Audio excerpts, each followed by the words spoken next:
분노심의 엄청난 불길의 피해에 대해서 말씀드리겠습니다. 비후경에 나온 말씀인데요.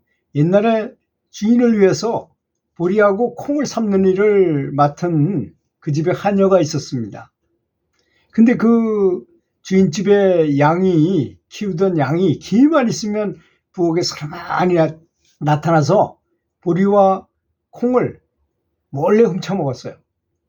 보리하고 콩이 아주 맛있잖아요. 양으로 볼 때는 아주 최고의 영양가 있는 음식일 거 아니겠습니까? 양이 훔쳐먹고 그 보리하고 콩이 많이 없어지니까 너 그 콩 삶다가 콩 다 먹었구나 하면서 억울하게도 주인에게 심한 욕을 얻어먹고 해서 참으로 원통하게 생각했던 처지였습니다. 하녀는 당연히 양을 미워하고 양만 나타나면 때리고 괴롭히고 그랬죠. 그러던 어느 날 하녀가 맨손으로 불을 피우고 있는데 양은 그녀를 뒤에서 들이받았어요. 그러니까 양이 받으니까 꽤 아프잖아요. 그러니 그녀는 극도로 화가 나서 아궁이의 불씨를 양의 등에다 마구 집어 던져버렸어요. 등에 불이 붙었겠죠. 양은 털이 잔뜩 있으니까. 그러니까 뜨거우니까 이놈이 이리 다니고 저리 뛰어다니고 가는 곳마다 불이 붙어가지고 불길이 온 마을과 사냐에 번져서 수많은 사람들도 죽고 동물들도 한꺼번에 다 죽고 마는 비참한 일이 일어났다는 것입니다. 이게 부처님이 하신 말씀, 비유경에 나온 말씀인데요. 정말로 화가 나면 시커먼 연기 같은 노르아드레날린, 코티솔 이런 그 전쟁할 때 나오는 호르몬 같은 걸, 그게 시커먼 연기처럼 보여요.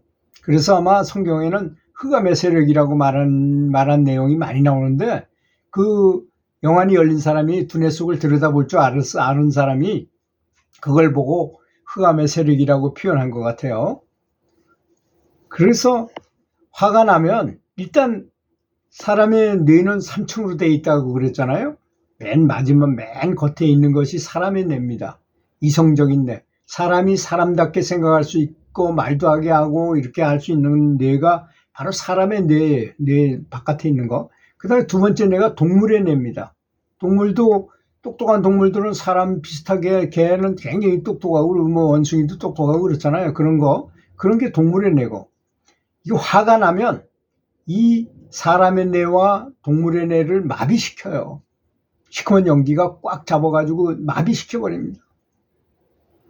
그래서 가정이 화목한 사람은 바깥에 나가서도 일이 잘 되고 성공할 가화만사성이라 하는 말이 있는 것이 절대로 틀린 말이 아니라는 것입니다. 가정에서도 항상 행복하고 아주 기분 좋고 행복하게 사는 사람이 나가서도 성공할 수 있는 거라는 것이죠. 그래서 사랑은 다른 사람을 필요로 하지 않아서 다른 사람을 구속하거나 소유하려고 하지 않는 것이니, 진정한 출가라는 것은 가족이든 부부든 누구든 서로 소유하려고 하지 않는 것입니다. 보통 사람들은 내 아내를 내 소유물로 생각해요. 내 남편을 내 소유물로 생각해요. 사랑을 받으려고 하지 말고 내 사랑을 주는 것이 바로 진정한 사랑임을 알아야 할 것입니다. 내 사랑이 신의 사랑처럼 신성한 사랑이 되도록 바라는 바 없이 조건 없이 주는 사랑을 키우고 길러서 마음속에 사랑으로 가득하도록 채워보는 것입니다. 사랑은 창조를 이루는 고요하고 어디에나 존재하는 지혜이기도 한 것입니다. 100% 나 자신과 다른 사람들을 진심으로 사랑하는 마음만 남을 때까지 그것에 대해서 훈련하고 계속 생각하고, 그리고 연불할 때도 늘 그런 마음으로, 사랑하는 마음으로 하라는 것이죠. 내가 먼저 이러한 사랑을 체험해가지고 그리고 발견하고, 사랑이 이렇게 큰 거대한 사랑의 강이 사람한테 있었다는 것을 깨달음이 다른 게 아니고요. 바로 마음속에 있는 이 거대한 사랑의 강을 본 것을 말하는 것입니다. 다른 사람에게 그대로 전달해 주는 것이 진정한 사랑의 일부인 것입니다.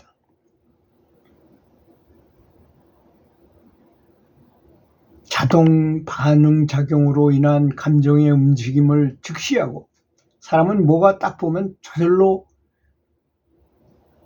반응하게 돼 있어요. 감정적으로. 그런 움직임을 즉시하고 파악하고 그것에 속지 말라는 것입니다. 그것을 사람의 행위라고 속단하여 속지 말고 감정이 상하지 말라는 말인 것입니다. 나라고 하는 자동 반응 장치를 꺼버려라. 몸, 마음, 감정과의 동일시에서 벗어나도록 하십시오.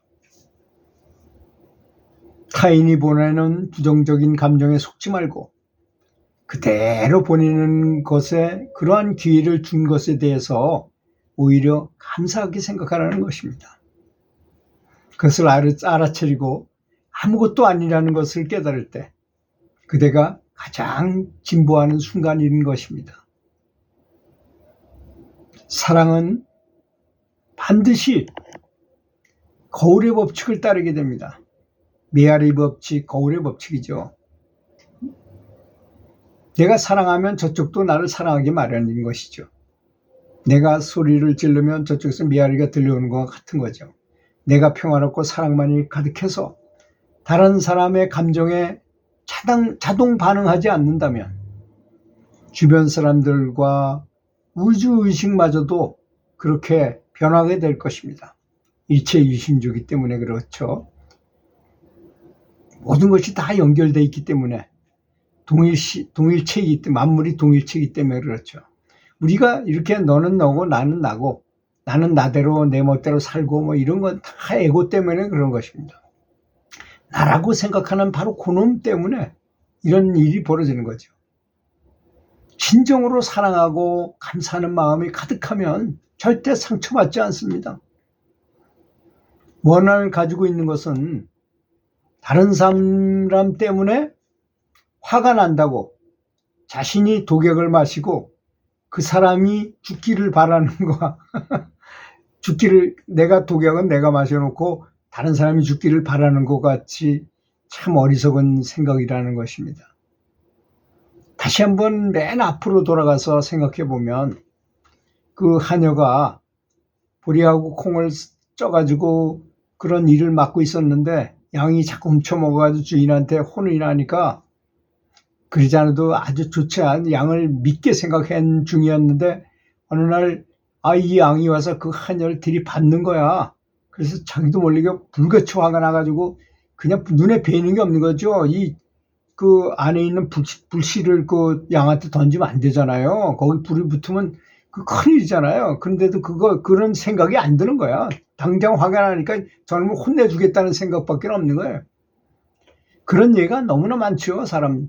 어떤 사람은 고속도로 옆에서 부부싸움이 나서 내려가지고 부부싸움 하다가 열받으니까 여자가 그냥 차가 고속으로 달려오는 차를 그냥 뛰어들어가지고 그 자리에서 몸이 아주 전신이 그냥 분쇄될 정도로 해서 즉사를 하는 그런 사고도 있고, 그게 바로 뇌가 마비되기 때문에 이렇게 사람의 뇌가 마비되고 동물의 뇌도 마비되고 파충류의 뇌만 남았기 때문에 그런 행동을 한다는 것입니다.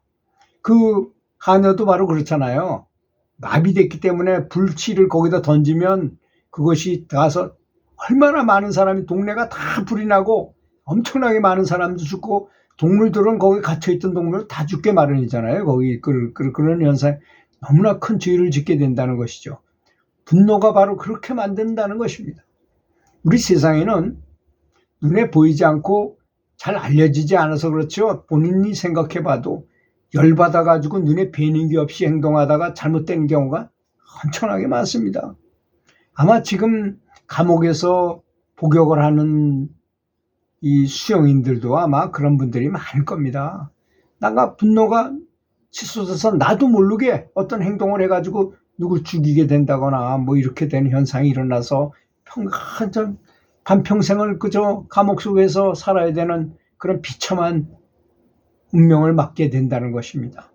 그래서 사람이 진정으로 사랑을 많이 키우고 감사하는 마음을 키운다는 것은 너무나 대두적이면서도 너무나 이쪽은 좋은 것이고 이쪽은 정말 나쁜 것이 아니겠습니까? 그래서 사랑하는 마음을 사실 명상을 하거나 연불을 하거나 참선을 하거나 이런 수행을 한다는 것은 다 우리 마음속에 있는 본성, 우린 불성이다 하면 불성이 무슨 뭐 지혜만 많고 이런 걸로 생각하고 있어요. 부처님 말씀은 자비인 것입니다. 자비심, 너무나 큰 자비심. 그래서 그걸 키워라 그러셨어요. 사무량심이라고 있어서 4가지로 키우라고 그러셨잖아요. 그 불성의 속성을 보면 사랑과 지혜인 것입니다. 2가지 날개가 달렸어요. 이 불성에는. 그걸 키워야 되는데 그렇게 말을 안 하고 뭐 요상하게 끌고 가니까 엉뚱한 데서 불성을 찾는 경우가 많이 있는 것입니다. 들어주셔서 감사합니다.